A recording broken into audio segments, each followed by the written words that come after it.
کہتے سویرے سویرے آیا تو کہنے لگا حضور مجھے توبہ کرا دیں، آج کے بعد نہ جھوٹ بولوں گا، نہ حرام کھاؤں گا، نہ شراب پیوں گا۔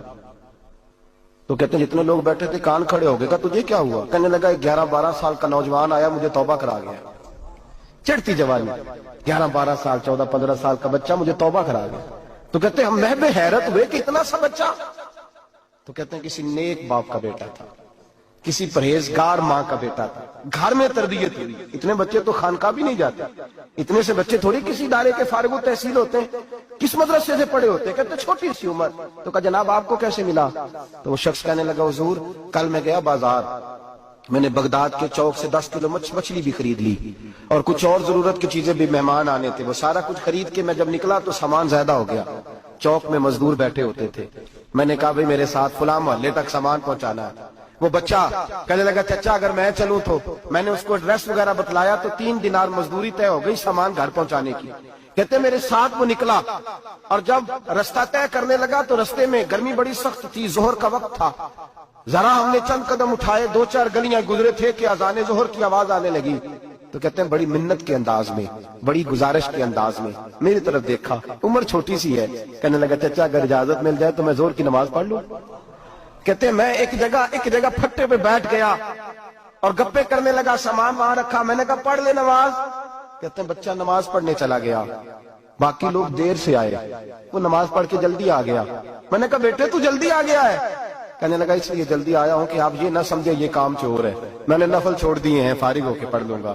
کہتے ہیں سامان اٹھایا، رستے میں گرمی شدت کی تھی، اس کا پسینہ بہنے لگا، میں آگے بڑھا، میں نے کہا بیٹے سامان تھوڑی دیر کے لیے مجھے دے دو، گرمی زیادہ ہے۔ کہنے لگا چچا کسی کا تربیت یافتہ ہوں، کسی نے ٹریننگ دی ہے، کہا ماں باپ نے کہا تھا حرام لقمہ گھر نہ لانا، کہا بات کیا ہوئی؟ کہنے لگے میں آپ کو نہیں دے سکتا، اس لیے کہ 3 دینار مزدوری گھر پہنچانے کی طے کی ہے، اگر آپ اٹھائیں گے تو پھر میں پیسے پورے نہیں لوں گا۔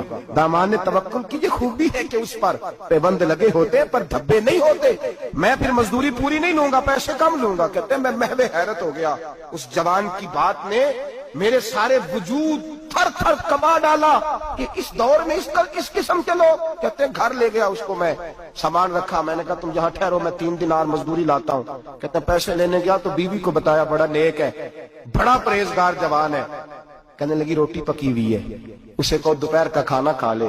کہتے ہیں میں باہر گیا، 3 دینار تھمائے، میں نے کہا بیٹے ایک بات مانو گے؟ تو کہتے ہیں 3 دینار دے کے کہنے لگا اب تو آپ مالک ہو گئے، میں نے نمک کھا لیا ہے، اب تو ہر بات مانوں گا، اصلہ نال جو نیکی کریے نسلہ تاک نہیں بھول دے، میں اب ہر بات مانوں گا۔ تو میں نے کہا دوپہر کا کھانا کھا لو۔ کہتے ہیں اس کی گردن جھک گئی اور بڑے دھیمے لہجے میں کہنے لگا میں نہیں کھا سکتا، میں نے روزہ رکھا ہوا ہے، روزہ رکھا ہوا ہے، نفلی روزہ رکھا ہوا ہے۔ کہتے میں اور پریشان ہوا، میں نے فوری طور پہ سوال کیا کہ اب تو کدھر جائے گا؟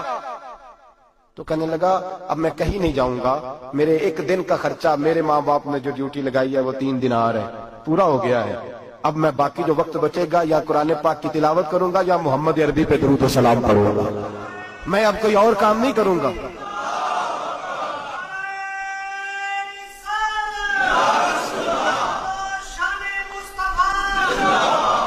شخص کہنے لگا کہ میں نے کہا افطاری کر لینا، کہنے لگا مجھے مسجد بتا دو، میں جا کے اللہ اللہ کرتا ہوں، مجھے شام کو لے آنا۔ افطاری ہمارے ساتھ اس کی طے ہو گئی، مسجد چلا گیا، مغرب بعد لینے گیا تو کہنے لگا عشاء کے بعد آنا، اب تو میں نے پانی سے افطار کر لیا، کھانا کھانے جاؤں گا تو جماعت رہ جائے گی۔ کہتے ہیں عشاء کے بعد میں لایا، اس کو کھانا کھلایا، رات گہری ہو گئی تو میں نے کہا تو سو نہیں جاتا؟ کہنے لگا کوئی حرج نہیں، کبھی دور مزدوری کرنے نکل جاؤں تو رہ بھی جاتا ہوں، گھر والوں کو پتا ہے۔ کہتے میں نے مسافر خانہ کھولا، یوں سمجھیے ڈرائنگ روم بیٹھک میں نے کھولی، اس کو سلا دیا، میں اور میری بیوی اپنی معذور بیٹی کو روٹی دینے گئے اور ہم نے جا کے اس کو کھانا کھلایا جو ٹانگوں سے معذور تھی، اور ساتھ کہا کہ بیٹی آج بڑا پرہیزگار جوان ہمارا مہمان ہے، آج چڑھتی جوانی اور تقوی کی روشنی اس کے چہرے سے چمکتی ہے، کیا بات ہے، بڑے ہی اچھے گھرانے کا تربیت یافتہ ہے۔ کہتے ہیں بچی کو کھانا کھلا کے لوٹے، اپنے کمرے میں سو گئے، بیٹی اپنے کمرے میں لیٹ گئی، ترس گئے تھے کہ بیٹی قدموں پہ چلے۔